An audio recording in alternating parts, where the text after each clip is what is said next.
আমি তোমার গোলাম মাওলা, তুমি আমার প্রভু। জীবন মরণ তোমার হাতে, ভুলিনি তাহা কভু। তুমি সৃষ্টিকর্তা, পালন কর্তা, খাদ্যদাতা তুমি। অসুখ দিয়ে পরীক্ষা করো, শেফাও দাও গো তুমি। সুখের সময় ভুলে বসি তোমার কৃতজ্ঞতা,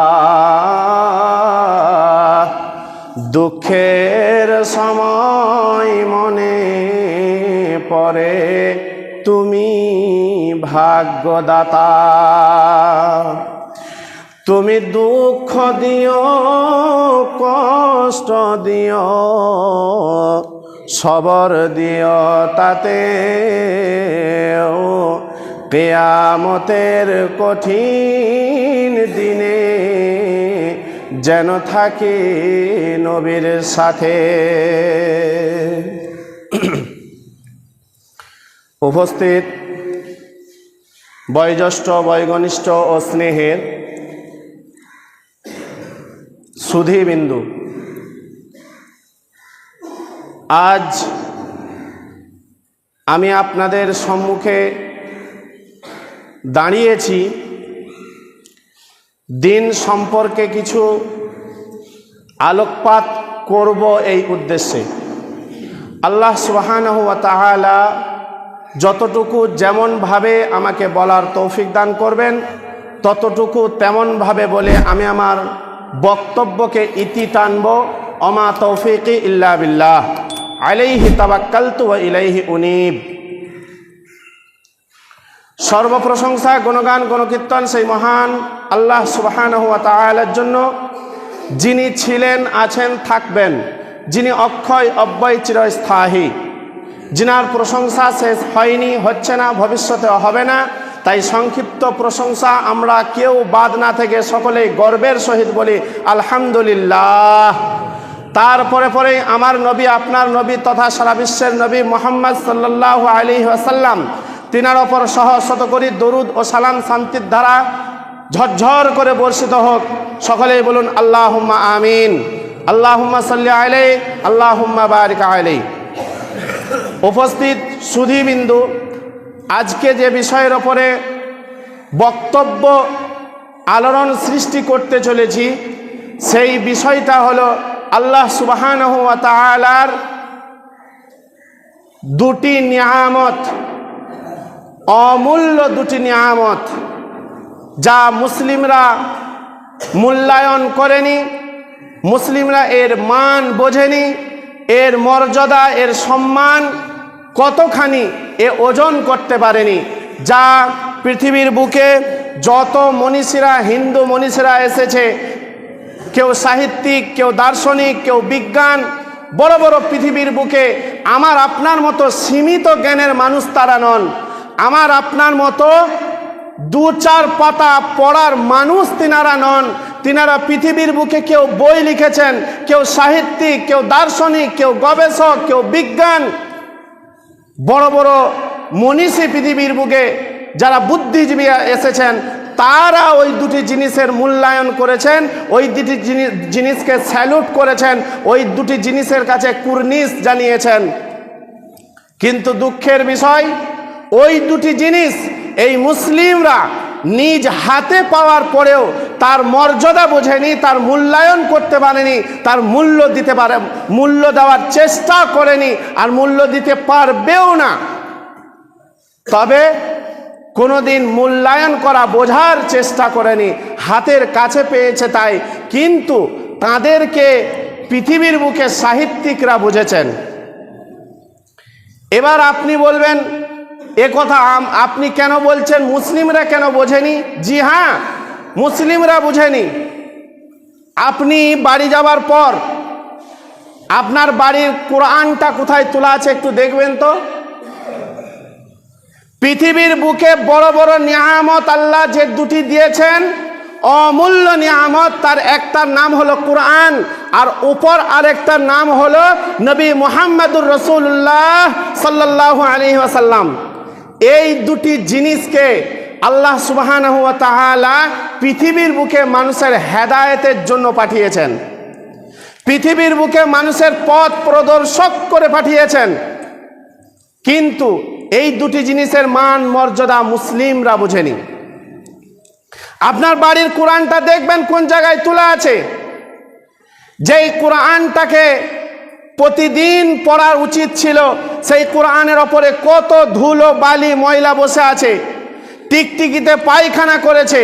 ওই কোরআনটার উপরে মাকড় সাথে জাল বেঁধে দিয়েছে, কেউ তাকের ওপরে রেখেছে, কেউ কুলোর ওপরে রেখে দিয়েছে। সেই কোরআনকে মোছার সময় নেই, দেখার সময় নেই। ওই মহাগ্রন্থ আল কোরআন এত বড় মূল্যবান সম্পদ, আমরা মোবাইলটাকে প্রতিদিন পরিষ্কার করি, নতুন জামার ওপরে ঘষি, বাড়ির এলসিডিটা প্রতিদিন পরিষ্কার করা হয়, বাড়ির বাইকটা প্রতিদিন পরিষ্কার করা হয়। কিন্তু কোরআনটা মা বোনেরা যদি তাকটা এভাবে করে পরিষ্কার করতেও যায়, আমি ভয় করি, আমাকে ভয় লাগে কোরআন। কেন? কখন জানি পাক পবিত্র থাকবো না থাকবো। লজ্জা নয় এটা? বুবুরা, খালারা, আপনাদের এটা লজ্জার কথা নয়? তাহলে আপনি কি এটা বোঝাতে চাইছেন যে দিনের পর দিন, সপ্তাহের পর সপ্তাহ, মাসের পর মাস নয়, বছরের পর বছর কোরআনটা ওইভাবেই থাকে, দেখার সময় নেই, পড়ার সময় নেই? পুরুষদের তো কথাই ছাড়ুন, পুরুষরা তো অধিকাংশ 99% পুরুষ কোরআন পড়তে জানে না। এরা নামাজ পড়ে তুতা পাখির মতো করে। এরা আজও পর্যন্ত আল্লাহকে কিভাবে ডাকতে হবে, নামাজে কিভাবে দোয়া পড়তে হয়, কি কি সূরা কখন পড়তে হয়, পুরুষরা এটা আজও পর্যন্ত জানার চেষ্টা করলো না। পুরুষের কথাটাই বাদ দেন, আজকের যুগের মহিলারা যদি কোরআন না পড়তে জানে, তাহলে অধিকাংশ মেয়ের বিয়ে ভেঙে যায়। আর জিজ্ঞাসাও করা হয় কোরআন পড়তে জানো কি না, বিয়ে দিতে হবে, তাই টুটা ফাটা কোনো রকম কোরআনটাকে শিখানো হয়। তো আমার খালা যদি কোনো রকম কোরআনটা শিখেওছে, তো দিনের পর দিন চলে যায়, ও কোরআন খোলার সময় থাকে না। যদিও 1 বছর পর রমজান মাস আসে, তো ওই রমজান মাসটাতে খালা সময়টা কাটায় সিরিয়ালে, আমার বুবু সময় কাটায় খুকুমুনি হোম ডেলিভারিতে, সময় কাটায় আপনার খড়কুটো, সময় কাটে কিরণমালায়। সিয়ামরত অবস্থায় আছে, তো সময়টা পাস করতে হবে। ওই কোরআনকে দেখার সময় আমাদের মুসলিমদের নেই। বড় দুঃখ বেদনার বিষয়। পূর্বে দেখতাম যখন ছোট ছিলাম, মসজিদে মুরব্বীরা এসে একটা কোণে কোরআনকে বসে বসে পড়তো। আজকে দেখুন, আজকে প্রতিটি মসজিদে লক্ষ্য করে দেখুন, অধিকাংশ মসজিদে এরকম মুরব্বী আপনি পাবেন না যে কোরআন বসে বসে পড়ে। ওই মুরব্বীটা করে কি, সময় পেলেই 2-5 জনের মধ্যেখানে গিয়ে বসলো, এবার এর কথা ওর কথা এইভাবে করে গীবত কূটনীতি শুরু হয়ে গেল। কোরআন পড়ার লোক নেই। এই কোরআনের মর্যাদা পৃথিবীর বুকে মুসলিমরা এই কারণেই বোঝেনি, কারণ কোরআনটাকে তারা দেখেছে কালো কালির লেখা। কিন্তু না, কোরআনটা কালো কালির লেখা নয়, কোরআনটা শহীদদের রক্তে লেখা হয়েছে, ওটা রক্তের ফোঁটা দিয়ে রাখা আছে। পৃথিবীর বুকে ওই কোরআনকে আমার আপনার ঘরে পৌঁছানোর জন্য পৃথিবীর বুকে মানুষ, আপনার সাহাবা একরামরা জিহাদ করেছেন, শহীদ হয়ে গেছেন, তাদের রক্ত বিন্দু পর্যন্ত ওই কোরআনের আয়াতগুলোকে লেখা হয়েছে। ওটা কোরআনের আয়াত মনে করবেন না। বহু কষ্ট করার পরে পৃথিবীর বুকে কোরআনটা সারা পৃথিবীর বুকে ছড়িয়েছে। কোরআনটাকে অত সহজ ভাববেন না। এই কোরআনকে আমরা মূল্যায়ন করিনি, কিন্তু পৃথিবীতে যারা বিজ্ঞান এসেছে তাদের একটু জীবনী আপনাকে শোনাই। যারা বড় বড় বুদ্ধিজীবী, আমার মতো সীমিত জ্ঞানের মানুষ নন, তারা এই কোরআনকে কেমন স্যালুট করেছেন। ভারতে প্রথম কোরআন শরীফের বাংলা বঙ্গ অনুবাদ করেছিলেন যিনি, মুসলমান ঘরের ছেলে নন তিনি, ভাই নাম হলো তার কিরিশ চন্দ্র সেন। হিন্দুরাও কোরআন শরীফ পড়ে, হিন্দুরাও কোরআনকে ভালোবাসে, হিন্দুরাও কোরআনকে ভক্তি করেছে। স্বাধীনতার বিপ্লবীর মহান নেতা মিস্টার মহাত্মা গান্ধী কোরআন ভালোবেসেছে। স্বাধীন ভারতের প্রথম প্রধানমন্ত্রী মিস্টার জওহরলাল নেহরু কোরআন ভালোবেসেছে। স্বাধীন ভারতের প্রথম নারী প্রধানমন্ত্রী মিস ইন্দিরা গান্ধী কোরআনের আদর্শ মেনেছে। ভারতের হিন্দু ঘরের কীর্তি সন্তান ডক্টর রামনারায়ণ শাস্ত্রী আল্লাহর কোরআনকে ভালোবেসেছে। লালা লাজপত রায় কোরআন ভালোবেসেছে। তেজ বাহাদুর শাস্ত্রী কোরআন ভালোবেসেছে। পণ্ডিত কালিদাস কাপুর কোরআন ভালোবেসেছে। পৃথিবীর বুকে শুধু কোরআনকে বুঝেনি মুসলিমরা, যার জন্য কোরআনের এত অনীহা। পৃথিবীর বুকে শুধু মুসলিমরাই কোরআনকে বুঝেনি, যার কারণে কোরআনের শিক্ষার ওপরে এত অনীহা, কোরআনের ওপরে এত অনীহা। কিন্তু বড় বড় সাহিত্যিক বিজ্ঞানরা বুঝেছে। ভাইরা আমার, আচার্য বিনয় ভাবের নাম আপনারা শুনে থাকবেন। ইনি কোরআনের দ্বিতীয় বাংলা অনুবাদ করেছিলেন। তিনি বললেন, ভারতের হিন্দু ঘরের ছেলে মেয়েরা, যদি তোমরা দেশে মানুষের মতো মানুষ হয়ে বাঁচতে চাও, মুসলমানদের কোরআন আরবি ভাষায় লেখা, পড়তে জানো না মানে মতলব জানো না, বাংলায় লিখে দিচ্ছি, একবার দেখে নাও, পড়ে নাও, তাহলে তোমরা এদেশে মানুষ হতে শিখবে। এ কথাটা কে বললেন? আচার্য বিনয় ভাব। তিনি বাংলায় কোরআনটাকে তাফসির আপনার কিনা ট্রান্সলেট করেছিলেন, বাংলায় অনুবাদ করেছিলেন। তো সেই আচার্য বিনয় ভাব একজন হিন্দু ঘরের ছেলে, সে বলছে, ভারতের হিন্দু ঘরের ছেলে মেয়েরা, তোমরা যদি এদেশে মানুষ হয়ে বাঁচতে চাও, মুসলমানদের কোরআন আরবি ভাষায় লেখা, আমি ট্রান্সলেট করে দিচ্ছি, তোমরা একবার দেখে নাও, পড়ে নাও, তাহলে তোমরা এই দেশে তোমরা মানুষের মতো হয়ে বাঁচতে শিখবে। এ কথাটা কেন বললেন? আমি বলেছিলাম, মহাত্মা গান্ধী বলেছেন, পশ্চিমা অঞ্চলে এমন একজন নবীর আবির্ভূত হয়েছিল মানুষের কল্যাণের জন্য। সেই নবীটা পৃথিবীতে যদি না আসতো, মানুষ অন্ধকারের ভিতরেই থেকে যেত। কেন? সেই নবী পৃথিবীতে এসে মানুষকে শিখিয়েছে যে কিভাবে মানুষ হয়ে মানুষের সাথে আচরণ করতে হবে, ব্যবহার করতে হবে। নর পশু, নর হায়ানা, চতুষ্পদ জানোয়ারের মতো তারা ব্যবহার করত। মাকে কি জিনিস, মায়ের সম্পর্কটা কি, বোনের সম্পর্কটা কি, এটা তারা বুঝতো না। যার জন্য স্ত্রী রূপে মাকে ব্যবহার করা হতো, বোনকে স্ত্রী রূপে ব্যবহার করা হতো, স্ত্রীকে স্ত্রী রূপে ব্যবহার করা হতো। যখন নবী মুহাম্মদ এলেন, তখন এই অন্ধকারটাকে সরিয়ে মায়েরা মায়ের মর্যাদা পেলেন, বোনেরা ভাইয়ের কাছ থেকে ভালোবাসা মহব্বত পেলেন, আর স্ত্রীরা প্রেমের জগৎ পেলেন যখন নবী মুহাম্মদ এই পৃথিবীর বুকে এলো। ওই কোরআন এই পৃথিবীর বুকে এসেছে মানুষকে মানুষ বানানোর জন্য। এর জন্য আচার্য বিনয় ভাব বললেন যে তোমরা যদি এদেশে মানুষ হতে চাও, মুসলমানদের কোরআনকে পড়ো। আর আমাদের মুসলিমরা বাচ্চা ছেলেটাই কেবল ছোট্ট ছোট্ট কথা বলতে শিখেছে, তো তাকে পাঠিয়ে দিয়েছে আপনার মিশন। যে সময়টাতে মা আব্বার ভালোবাসা পাবে ছেলেটা, ওই সময়টাতে বলছে যা চলে যা মিশনে। মাসে 900-1200 টাকা লাগছে, কোনো অসুবিধা নাই। আবার এমনও ঘর থাকে যে ইংরেজি পড়ানোর জন্য 1500 টাকা বেতন স্পেশাল করে দিয়ে পড়ানো হয় ওই বাচ্চা ছেলেটাকে। ফ্যাট ফুড ব্যাড বুট শিখবে।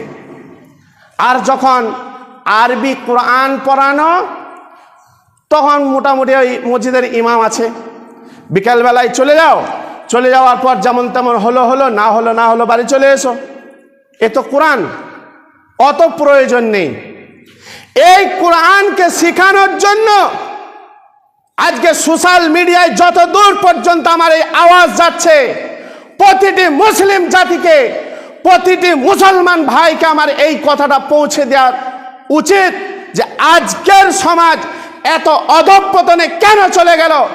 মসজিদের ইমাম 5টা টাকা যদি নেয়, যদি 250 চাল আনে, অতেই আবার কত রকম কথা, বেতন দিছি আবার পালি দিছি, এরপরে আবার পয়সা লাগবে।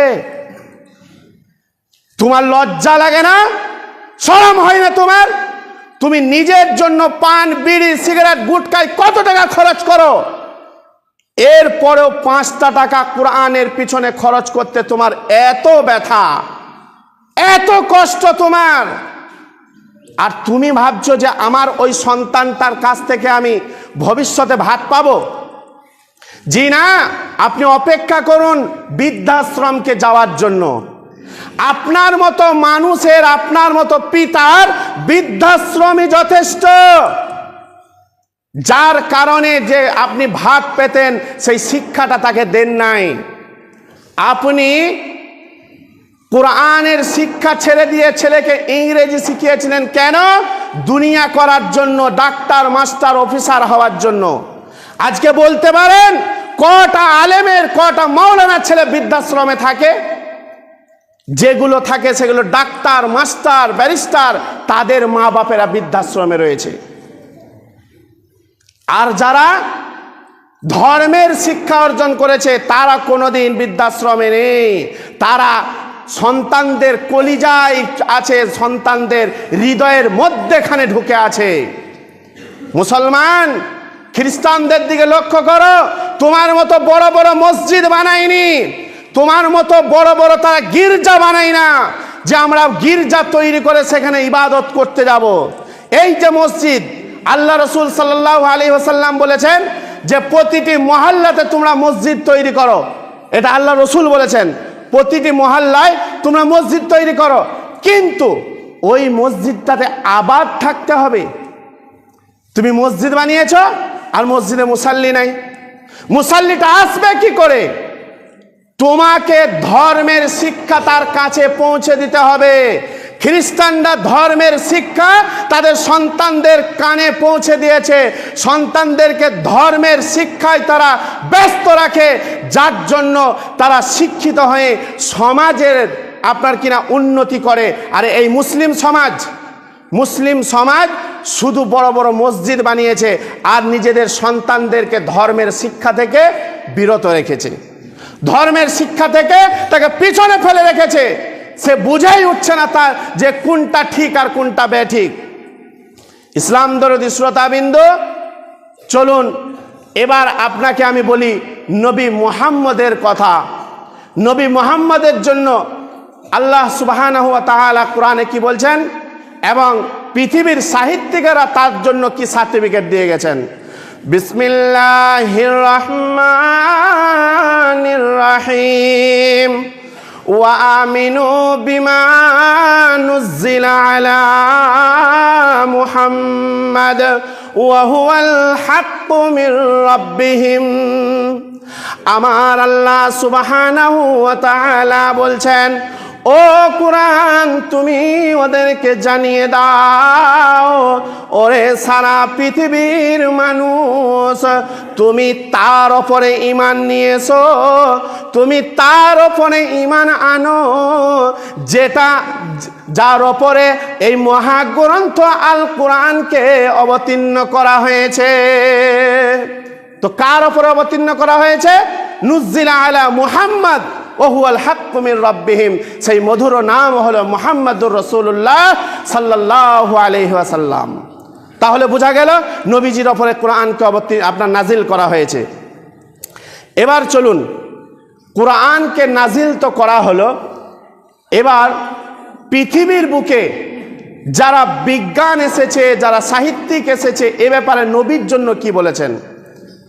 ভাইয়েরা আমার, ডক্টর রামনারায়ণ শাস্ত্রীর নাম আপনারা শুনে থাকবেন। তিনি একটা ইতিহাসে তথ্য দিলেন লিখে, আজও লেখাটি অমর রত্ন লাভ করে রয়েছে। তিনি বললেন, ভারতে অধঃপতিত হিন্দু সমাজে ইসলাম এসেছে লালক তৃপ্তি নিয়ে।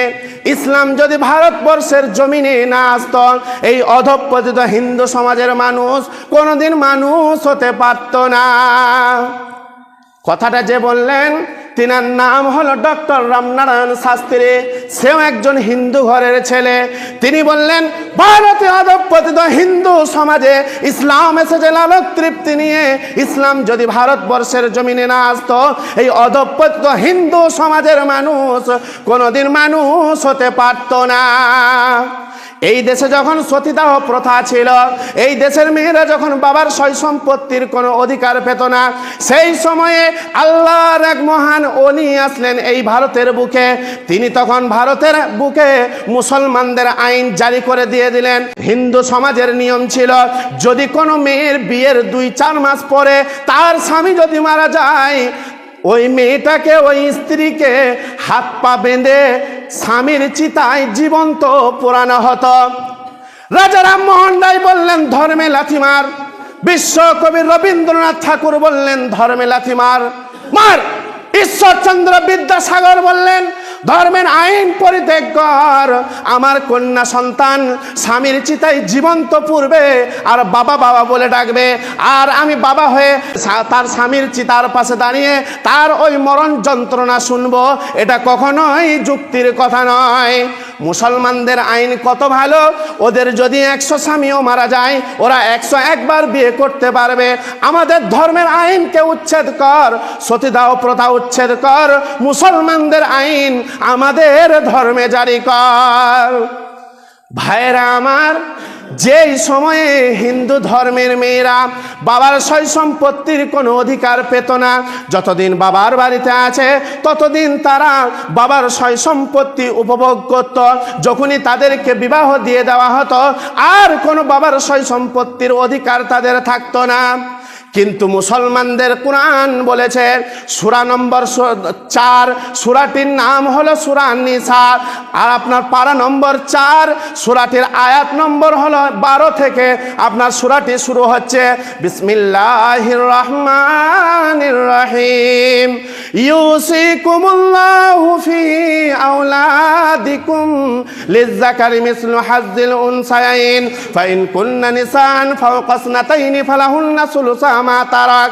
এইভাবে করে লম্বা আয়াতটা এসেছে। এই আয়াতের ভিতরে মুসলমানদের কোরআন উল্লেখ করেছেন, বর্ণনা করছেন, ও পুরুষ, সারা পৃথিবীর পুরুষের দল তোমরা শুনে নাও, তুমি পাবে 2 ভাগ আর তোমার বোন পাবে 1 ভাগ। অতএব তোমার বাবার সম্পত্তি যা আছে 3-এর 2 ভাগ পাবে তুমি, আর তোমার বোন 1 অংশ পাবে।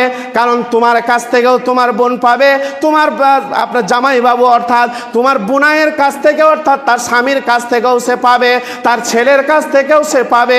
এর জন্য তাকে 1 ভাগ দেওয়া হয়েছে, আর তোমাকে দেওয়া হয়েছে 2 ভাগ। হিন্দু সমাজের মেয়েরা বলল, ওরা মুসলমানের সমাজের মেয়েরা পাচ্ছে, আর আমরা কেন পাবো না বলুন? আমরা কি অপরাধ করলাম? হিন্দু সমাজের মেয়েরা বলল, আমরা কি দোষ করেছি? আমরা একই দেশে বাস করি, একই ভাষায় কথা বলি, একই সুরে গান গাই, একই স্কুলে পড়ি, একই বাজারে বাজার করি, একই পুকুরে আমরা চাঁদ করি। ওরা পাচ্ছে আর আমরা কেন পাবো না বলুন? কলকাতা হাইকোর্টে মামলা দায়ের করলো। জাজ ব্যারিস্টাররা বললেন, ওরা অনেক দিন আগের থেকেই পেয়ে চলেছে, ওদের ধর্মে আছে, ওরা দাবি করেছে তাই পেয়েছে। অর্থাৎ তোমরা যদি এখন দাবি করো 3-এর 1 অংশ তোমাদের নামে, আমরা উইল করে দেব। হিন্দু সমাজের মেয়েরা দরখাস্ত জমা করলো, তাদের দরখাস্ত মঞ্জুর হয়ে গেল, পাস হয়ে গেল মুসলমানদের আইন। জোরে বলা যাবে কি সুবহানাল্লাহ? কোনো আওয়াজ নেই, কোনো আওয়াজ নেই। মুসলিমের এই অবস্থা। এখনই যদি বলা হয় পার্টি স্লোগান দাও তো, তখন টাকা পাবে যে। একবার আমরা আনন্দ হলো না যে আমরা এমন একটা ইসলাম ধর্মের জন্ম নিয়েছি, যেটা আমাদের বায়োডাটা, যেটা আমাদের জীবনের সমস্ত নিয়ম নীতি, নিয়ম মালা সব কিছু আল্লাহ খুলে খুলে বয়ান করেছেন। আপনি এমন একটা জিনিস নেই এই মহাগ্রন্থ আল কোরআনের ভিতরে পাবেন না। সব সমস্যার সমাধান দিয়েছে কোরআন। এর জন্য কোরআন বুক চাপড়ে কি বলছে জানেন? লিতুখরিজান নাস মিনাজ যুলুমাতি ইলান নূর।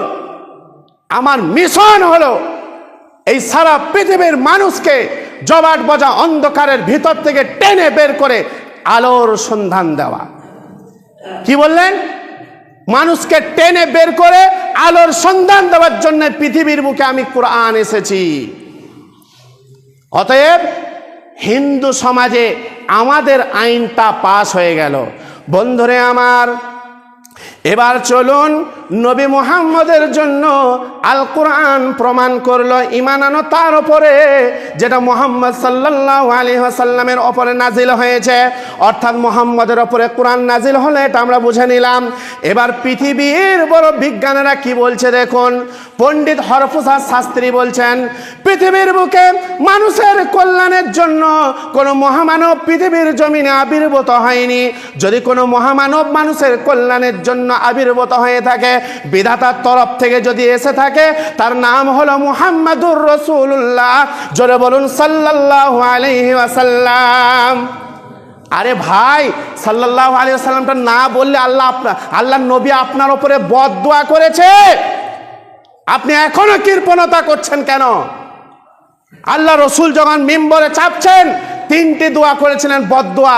সেটা হলো, তার মধ্যে একটা হলো কি, যে আমার নাম শোনার পর যে সাল্লাল্লাহু আলাইহি ওয়াসাল্লাম দরুদ না পড়ে সে ধ্বংস হয়ে যাক, সে শেষ হয়ে যাক।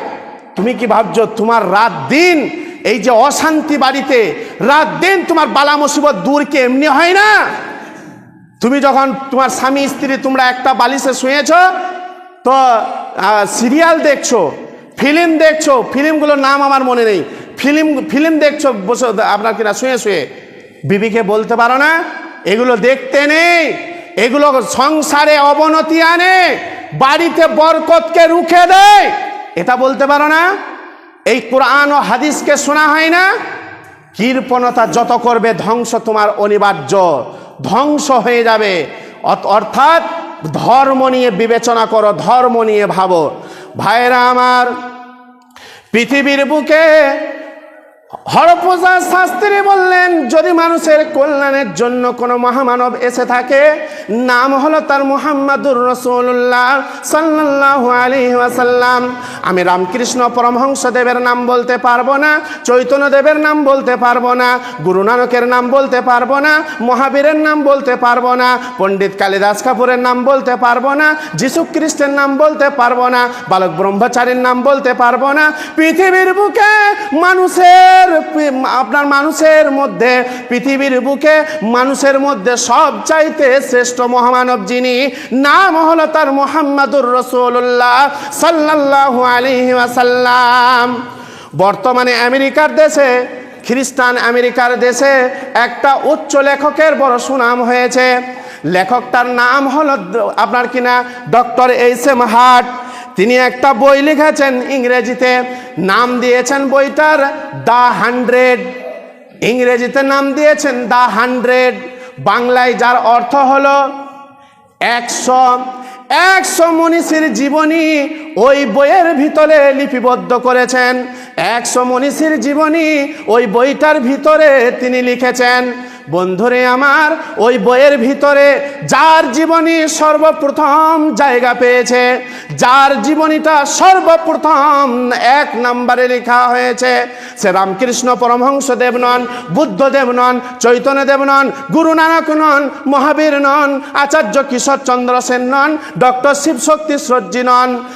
আপনার ভূতপূর্ব প্রেসিডেন্ট মিস্টার হুবারের নাম লেখা হয়নি, জার্মান প্রেসিডেন্ট মিস্টার আহিত্তারের জীবনী লেখা হয়নি, চীনের প্রেসিডেন্ট মিস্টার শ্রীহংসীর জীবনী লেখা হয়নি।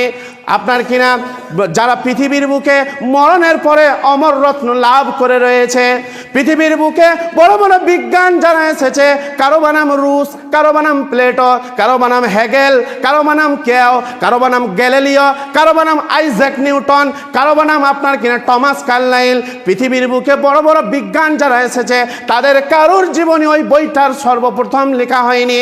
ওই বইয়ের ভিতরে যার জীবনী সর্বপ্রথম জায়গা পেয়েছে, সে হলো আমাদের নবী, আমার নবী, আপনার নবী, তথা সারা বিশ্বের নবী, যিনি মানুষকে অন্ধকারের ভিতর থেকে টেনে বের করেছেন, যিনি মা আমিনার কলিজার টুকরা নয়নের মণি, যিনার মধুর নাম মুহাম্মাদুর রাসূলুল্লাহ। জোরে বলুন সাল্লাল্লাহু আলাইহি ওয়াসাল্লাম। পৃথিবীর বুকে বড় বড় বিজ্ঞান এসেছে, তাদের জীবনী সর্বপ্রথম জায়গা পায়নি। এই যার জীবনী জায়গা পেয়েছে তিনি হলেন আমার আপনার নবী। এর জন্যই না আল্লাহ কোরআনে বলেছেন, লাকাদ কানা লাকুম ফি রাসূলিল্লাহি উসওয়াতুন হাসানা, আমি তোমাকে সর্বচরিত্রের মানুষ বানালাম। অতএব কুল, হে নবী তুমি বলো, আতিউল্লাহ ওয়া আতিউর রাসূল, যদি কেউ বলে আমাকে পেতে চায়, যদি বলে আল্লাহ কত দূরে, ওয়াইজা সালাকা ইবাদি আন্নি ফাইন্নি করিব, তুমি বলো আল্লাহ তোমার অতি নিকটে রয়েছে, ডাকো আল্লাহকে, তবে আমার নকশা দিয়ে, আমার ফর্মুলা দিয়ে, আমার আইডিয়া দিয়ে, আমি যেমনভাবে ডেকেছি আল্লাহকে তেমনভাবে ডাকো, তবেই তুমি তোমার মাবুদকে পেয়ে যাবে। ইসলাম দরদি শ্রোতাবৃন্দ, সর্বোপরি মূল কথা দুটি জিনিস বুঝালাম, একটা কোরআন এবং একটা নবী মুহাম্মদ। কোরআনের প্রতি আমাদের ভালোবাসা এবং শিক্ষার হার বাড়াতে হবে, কোরআনকে আরও বেশি বেশি করে আমাদের সন্তানকে শেখাতে হবে। শুধু কোরআন নয়, এর ব্যাখ্যা শিখতে হবে, কোরআনের ভিতরে ঢুকতে হবে। কোরআনের ভিতরে এমন কিছু জিনিস নাই যেটা আল্লাহ বলেনি, এবং নবী মুহাম্মদ সাল্লাল্লাহু আলাইহি ওয়াসাল্লামকে যতদিন পার্থিব জীবনে থাকবো ততদিন তিনাকে অনুসরণ করে আমাদেরকে চলতে হবে। কারণ তিনার জন্য আমরা আমাদের অল্প জ্ঞানে যতটা বুঝছি তার চাইতে অধিক জ্ঞান যাদের ছিল, বুদ্ধি যাদের ছিল, সাহিত্যিক বিজ্ঞান, তাদের এই কোরআন এবং হাদিসের কাছে কুর্নিশ করেছেন, স্যালুট করেছেন। তিনারা বলে গেছেন যে এই দুটি, আপনার একটা কোরআন এবং হাদিস, এই দুটি হলো মানুষের সত্যের পথ, এবং মানুষ এর দুটির ওপরে যদি জীবন চালায় তাহলে তার জীবনটা শুভময় হয়ে যাবে। আল্লাহ আমাদেরকে জানার শোনার থেকে বেশি বেশি আমল করার তৌফিক দান করুক। আল্লাহুম্মা আমিন।